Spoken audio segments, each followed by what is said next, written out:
What if the Kaminoans deleted Order 66? In Revenge of the Sith, Chancellor Palpatine executes Order 66, which turns the entire clone army against the Jedi Order. This was his grand plan to overthrow the Republic and become Emperor of the Galaxy.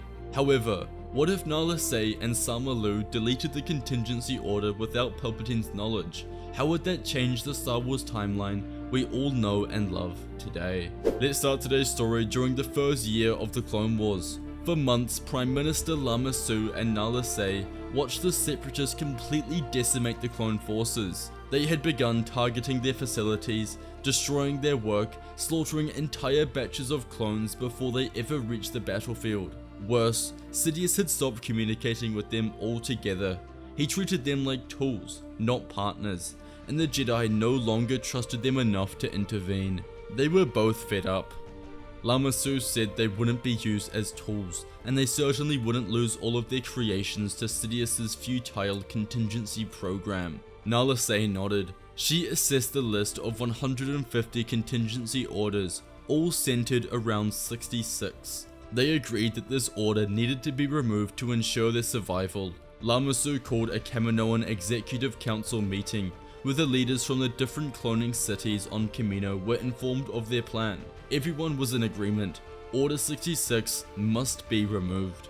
Therefore, over the following months and years of the war, the Kaminoans slowly changed the chips so that Order 66 was removed. The Kaminoan policy changed so that before a clone entered the battlefield, they underwent testing in the lab. However, this was just a facade, and secretly, they were having their inhibitor chips modified. They created a cleaning system that all clones would undergo when they cycled through Kamino, whereby the Kaminoans secretly altered the chips, and Order 66 was completely eradicated. The new chips created for upcoming clone production didn't include the command. By the time of Revenge of the Sith, there wasn't a single clone in the army who had Order 66. The Kaminoans had successfully removed it. After Anakin Skywalker turned to the dark side and killed Mace Windu, Palpatine knew the time had arrived. He sent Lord Vader to the Jedi Temple with the 501st Legion. Meanwhile, Palpatine opened his comlink and contacted Commander Cody on Utapau, where he told him to execute Order 66. Cody didn't shift and asked the Chancellor to repeat. Palpatine repeated himself, and in a fit of anger and impatience, said Order 66, the executive order to exterminate the Jedi Order. But Cody said he does not understand this instruction. Palpatine ended the call and immediately tried another commander, contacting Commander Wolf on Kaminoeons and giving him the same command. But Wolf also reacted the same and said he had never heard of such an order. Palpatine cut the transmission and moved on to Commander Gree on Kashyyyk, ordering him to execute Order 66. Gree paused, checked his files, and told the Chancellor there was no such order. At this moment, Palpatine realized that something was horribly wrong. He opened a secure line to Nala Se on Kamino and demanded to know what had happened to the clones' programming.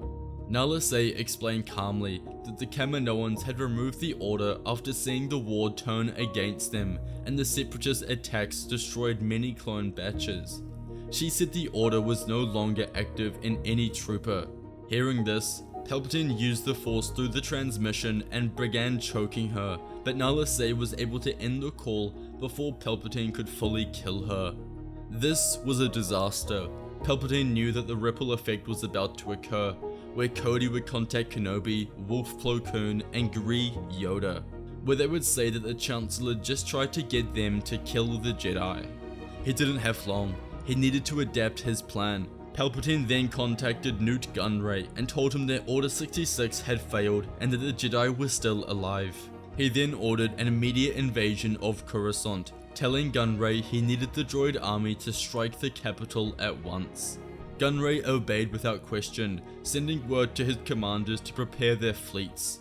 Hey guys, we're launching our exclusive Black Friday sale at Fantasy Sabers, where all our deluxe replicas, including Anakin, Obi-Wan, Luke, and Darth Vader, are the cheapest they've ever been. These have been our most popular Sabers to date and are the cheapest you'll find them across any Saber store. We really appreciate all the support you have given us towards Fantasy Sabers, so this is for those who have been wanting a Saber for yourself or potentially as a Christmas gift. We're also giving away a free The Chosen One Anakin Deluxe replica with every order over 249 cart value. Don't miss out on this 1 week only sale. Now back to the video. On Coruscant, Anakin stood at the base of the Jedi Temple with the 501st Fleet, yet to receive their orders. Anakin told Commander Oppo that the Jedi had betrayed the Republic and needed to be removed immediately. The clones looked at one another, unsure what he meant, because none of their programming supported this claim. Half of the troopers waited for further instructions, confused, but Anakin did not slow down. He walked straight up the temple steps towards the gatekeeper, Master Jarok. Without hesitation, he ignited his lightsaber and cut Jarok down in front of the entire legion. The clones froze, shocked at what they had seen.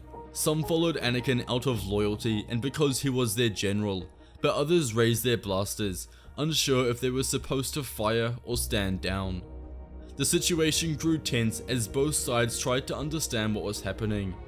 At that moment, Palpatine arrived at the base of the steps. Palpatine knew that without the clones' full obedience, his presence at the temple would be needed in order to ensure the Jedi are destroyed. He lowered his hood and revealed his scarred face, telling the clones that the Jedi had attempted to overthrow the Republic and kill him. Hearing the Chancellor explain the situation made several of the hesitant troopers lower their weapons. Palpatine repeated that the Jedi were traitors and that Anakin was acting under direct orders. More of the clones shifted to Anakin's side, and only a small group remained unconvinced. With both Anakin and Palpatine pushing the same message, the majority of the 501st accepted the command and moved forward. They followed Anakin into the temple, and the fighting began. The Jedi inside were caught off guard by the attack and fought back, trying to defend the temple. With the combined force of Anakin, Palpatine, and most of the 501st, the defenders were overwhelmed. As the battle continued, separatist droid forces arrived as ordered by Nute Gunray and compensated for the number of clones that decided not to fight. Gunray established an unbreakable defensive fleet above Coruscant, and the entire planet was placed on lockdown. The temple was surrounded, and the Jedi inside had no way to escape. The clones secured each level as Anakin and Palpatine moved through the halls, cutting down every Jedi they encountered. Any clone who refused to participate was stunned or pushed aside by the others. Many clones were still confused as to what was happening, and while most blindly followed orders, there was still a great number that lowered their weapons. The droids pushed through the outer defenses and joined the fight, sealing the Jedi's fate. The temple fell faster than anyone expected due to the combined assault from the clones, Sith, and droids. By the time the fighting stopped, every Jedi on Coruscant had been killed, and the temple stood empty with bodies. Palpatine goes to the Senate and announces that the Jedi had attempted to overthrow the Republic.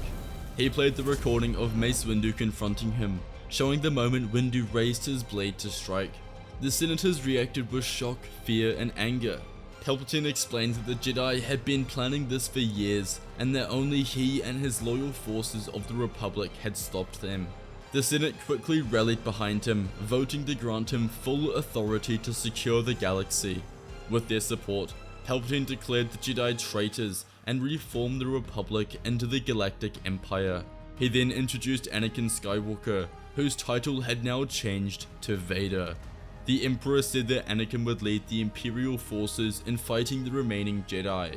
Now in this story, any Jedi that was off Coruscant survived Order 66. This means that the war is definitely not over and has only just begun. Across the galaxy, the surviving Jedi regrouped, meeting on Yavin 4 at the Massassi Temple to plan their next steps. Yoda, Obi-Wan, Plo Koon, and Ki-Adi-Mundi were the only surviving council members. They realized the galaxy was now facing both the clones stationed on Coruscant under Palpatine's control and the separatist droid armies that had joined the assault. The war did not end, it simply changed. As months passed, Anakin became even more powerful. Without the injuries he suffered in the original timeline, he kept his full body, his full speed, and his full natural power. He trained constantly under Palpatine, pushing himself to the limits of the dark side. His power grew to levels that the Emperor had not expected. Anakin learned to sense entire fleets through the Force, moving faster than any enemy could track. He crushed ships in the air, tore through battlefields alone, stopped blasts of fire with the wave of his hand, and unleashed bursts of dark energy that destroyed anything in his path. He mastered the ability to see into the minds of others, bending their will with ease. He could read fear, anger, and doubt, and he used those emotions to control soldiers and even some separatist leaders. When Palpatine taught Anakin how to use lightning, the Sith Lord's streaks instantly turned red, not blue, something that Palpatine had never seen before.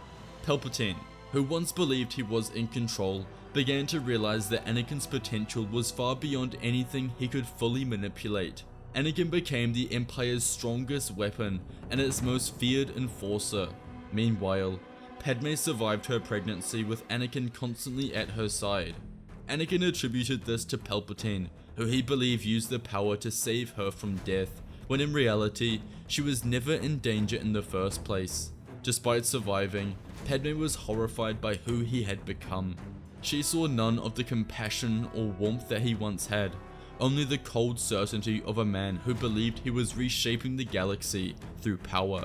She feared what he would do to their children, and feared her own future, knowing Anakin would never allow her to leave. She lived under his watch, protected but imprisoned, forced to accept a life tied to a man she no longer recognized. As for Palpatine, he was furious with Kamino. Once things settled after taking control of the Empire, he ordered a full-scale invasion of the water planet. Tapoka City was obliterated, and all clone production stopped. The war dragged on for months as the Empire held Coruscant under Anakin and Palpatine, whilst the surviving Jedi regrouped across the Outer Rim with their clone forces. Small battles broke out on dozens of planets, with Jedi leading hit-and-run strikes against the Imperial supply lines. After learning what happened on Coruscant, Ahsoka joined the surviving Jedi on Yavin 4. They gathered in an old stone chamber deep inside the ruins to discuss their next moves. The war had dragged on for months, and each of them felt the cost of it. Plo Koon said he was starting to lose hope because every battle ended the same way, with the Empire growing stronger while they were pushed further into hiding. Obi-Wan said they could not stop fighting, because stopping would mean accepting the Empire as the future of the galaxy. Yoda agreed, and said the Jedi held a responsibility to act while they still had the ability to do so. Ahsoka asked what their plan was, because attacking Anakin directly was impossible, and fighting the Empire head-on was not working. Yadi-Mundi explained they needed something different, something that shifted the entire war at once. Obi-Wan told them the Empire was using a primary Star Destroyer above Coruscant, called the Galactic, to control the HoloNet and spread their propaganda across the galaxy. If the Jedi could control that ship, they could use the HoloNet themselves and broadcast the truth to every system. They could explain to the Senate the truth behind the Temple attack, and explain that Palpatine created the Empire through lies. Yoda said that it was impossible, but they needed proof. They needed a reason for the galaxy to believe them. That's when Ahsoka jumped in. She said she could contact Padme. The footage that Palpatine spread of Windu attacking Palpatine in cold blood is definitely incomplete. It definitely includes footage of Palpatine using a red lightsaber and being a Sith. This would show the true man he is. Everyone nodded in agreement. Ahsoka makes contact with Padme through a secret comm channel, and before Ahsoka finished explaining the plan, Padme was on board. She would do anything to free her children from this tyranny. From here, the Jedi launched the attack, with the entire fleet, which included Republic cruisers, thousands of clone troopers across the fleet, and dozens of Jedi. Using the element of surprise, they quickly deployed a squadron of starfighters, and were able to destroy the flanking Star Destroyers while they disarmed the Galactic. Using this opening, clones boarded through the hangar, while the Jedi cut through the command deck, and within minutes, the Star Destroyer was under their control. Obi-Wan accessed the HoloNet controls while Ahsoka and Yoda prepared their broadcast. Meanwhile, Padme slipped into the Republic Executive Building, using her old Senate clearance. She reached Palpatine's private security archives, and recovered the full, unedited recording of his duel with Mace Windu. She sent it to the Galactic, and Obi-Wan received it. When the transmission went live, their images appeared across the galaxy on every screen, in every system. Obi-Wan began by saying that the Jedi had never attempted to overthrow the Republic, and that the attack on the temple had been carried out by Anakin and Palpatine, not the Jedi. On Naboo, citizens stopped in the streets to watch, shocked as Obi-Wan showed the footage that Padme had gathered of Mace Windu confronting Palpatine and the Chancellor using Force lightning. Yoda explained that Palpatine had been a Sith Lord who planned the war from the beginning, manipulating both sides. In the Senate building, politicians who had supported the Empire leaned forward with growing fear as Palpatine's deception played out on their screens. Ahsoka spoke next and explained that the clones had no Order 66 in their programming and that the Empire had been built on a lie from the first day. In the Outer Rim, smugglers paused in cantinas, staring at the screen as they realized the Jedi were not traitors. All across the galaxy, people slowly began to rally behind the Jedi, behind the Republic. Everyone unanimously recognized that the Empire was just a dictatorship. They were not in the peace and stability that the Republic had been in for over 1,000 years. On worlds like Ryloth and Onderon, civilians began cheering, calling for resistance. The message spread through every system as the three Jedi urged the galaxy to stand against Palpatine and reject the Empire he created. Most importantly, the clones on Coruscant reacted to the HoloNet broadcast immediately. Once they saw the full truth and heard the Jedi's message, they turned on Palpatine without hesitation. A battalion marched into the Imperial Palace and demanded that the Emperor surrender himself for crimes against the Republic. Palpatine refused and unleashed a wave of Force lightning, killing several troops instantly. The remaining clones opened fire and the palace erupted into chaos.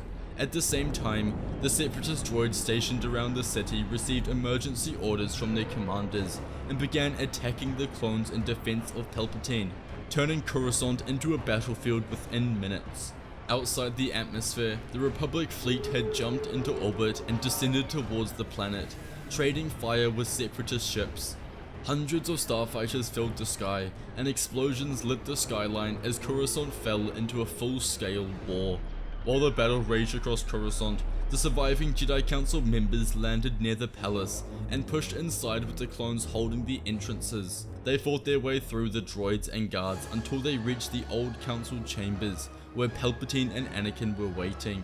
As soon as the duel began, Anakin charged straight at Ki-Adi-Mundi and killed him quickly with a powerful strike.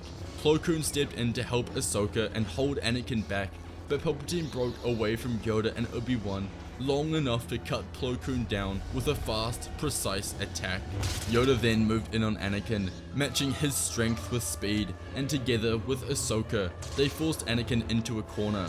Yoda struck low and severed Anakin's arms, ending his part in the battle but keeping him alive.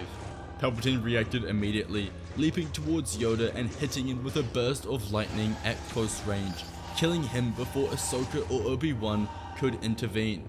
With Anakin down and Yoda gone, Palpatine turned on Obi-Wan and Ahsoka, striking with aggressive speed. Ahsoka kept him moving while Obi-Wan waited for an opening, and when Palpatine committed too far into an attack, Obi-Wan blocked him from the front as Ahsoka stabbed him from behind. Palpatine tried to counter with lightning, but Kenobi redirected it back at him, finishing the fight and ending the Sith Lord. With Palpatine dead and the battle over, the Republic quickly moved to restore its old government. Anakin was arrested and taken into custody and tried for his actions during the war. Because the Jedi proved he had been manipulated and because he was no longer a threat, the Senate sentenced him to life in prison instead of execution. From his cell, Anakin slowly returned to the light and watched as his children grew through supervised visits, realizing what he almost destroyed. Padme became Chancellor and focused on rebuilding the Republic, restoring peace, and helping planets recover from years of conflict. Obi-Wan and Ahsoka worked together to rebuild the Jedi Order, gathering the surviving few hundred Jedi who had lived through the failed Order 66, and beginning a new path focused on balance and understanding rather than strict doctrine. The clones who fought for the Republic were honored and given full independence. Over time, the galaxy stabilized again, and the Jedi Order slowly regained its place as protectors of peace. Though the scars of war remained, the Republic entered a new era of peace and prosperity. If you enjoyed today's video, you must watch What If Anakin Killed Dooku and What If Anakin Was Trained from Birth. Please check out Fantasy Sabers if you're looking for an affordable saber to add to your collection. We offer RGB, Xenopixel or Profi in various sizes and designs. Also check out our membership program to be able to watch our videos early. Thanks for watching, and may the Force be with you.